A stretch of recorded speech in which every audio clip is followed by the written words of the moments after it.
तो बच्चों नमस्कार।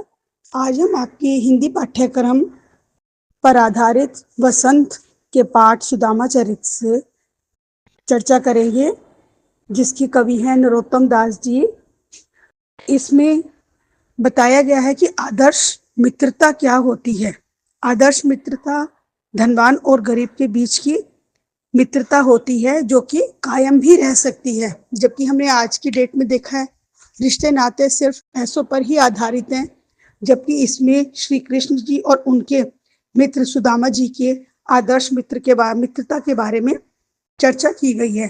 तो चलिए आज हम चर्चा करते हैं इसके सारांश पर कि पूरे पाठ का सार क्या है।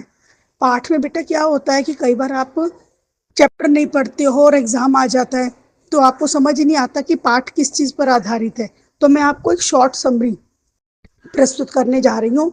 अगर आप एग्जाम में शॉर्ट समरी भी पढ़ जाती हैं तब भी आप इसके आंसर्स लिख सकोगे।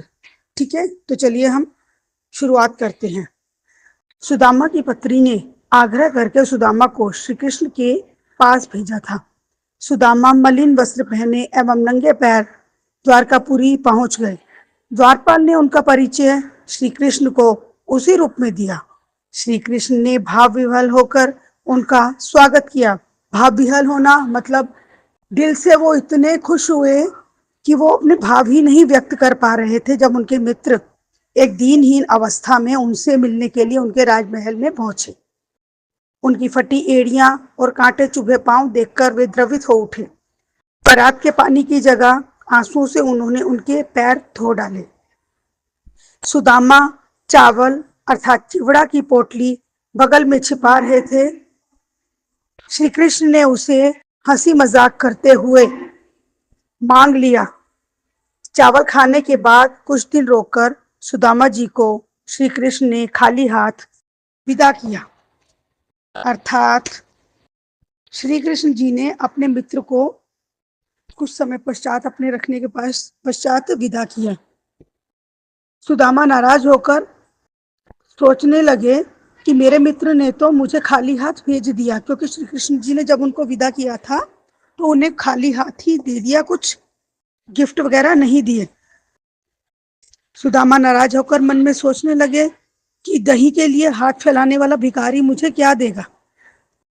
ये बेटा दही के लिए हाथ फैलाने वाला भिखारी से मतलब है जब ये लोग बच्चे आश्रम में रहते थे, पढ़ते थे गुरुकुल में, तो तब श्री कृष्ण जी को दही माखन बहुत पसंद था और वो इधर उधर से मांग करके दही खाते थे। तो इसी बात को दर्शाया गया सुदामा जी के माध्यम से कि जो बच्चा दही फैलाकर हाथ फैलाकर मांगता था वो मुझे कोई उपहार वगैरह चलते वक्त क्या देगा। जब सुदामा ने अपने गांव जाकर देखा कि द्वारकापुरी के समान ही राज समाज बना है, हाथी घोड़े खड़े हैं, फिर वे समझे कि रास्ता भूलकर द्वारकापुरी में तो नहीं आगे। अपनी झोपड़ी को खोजते हुए वे सबसे पूछने लगे। भगवान की कृपा से सुदामा के जीवन स्तर में परिवर्तन आया तो अब सोने के महल में रहने लगे। हाथी सवारी के लिए द्वार पर खड़े रहते थे। अब कोमल बिस्तर पर भी नींद नहीं आती। भूखे रहने वाले सुदामा को आज अंगूर भी अच्छा नहीं लगता। इस प्रकार श्री कृष्ण ने बचपन के अपने दोस्त के जीवन की काया ही पलट दी। ऐसा करके उन्होंने अपने आदर्श मित्रता का मिसाल कायम किया। ठीक है बेटा, तो अब हम समाप्त करते हैं अपने इस वीडियो का, जिसमें श्री कृष्ण और सुदामा जी की आदर्श मित्रता का वर्णन किया गया है, जो कि आपकी पाठ्य पुस्तक हिंदी की वसंत के पाठ सुदामा चरित से लिया गया है।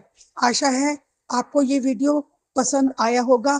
इसे लाइक और सब्सक्राइब जरूर करिए ताकि ये सभी बच्चों तक पहुंच सके और वो इसका लाभ उठा सके।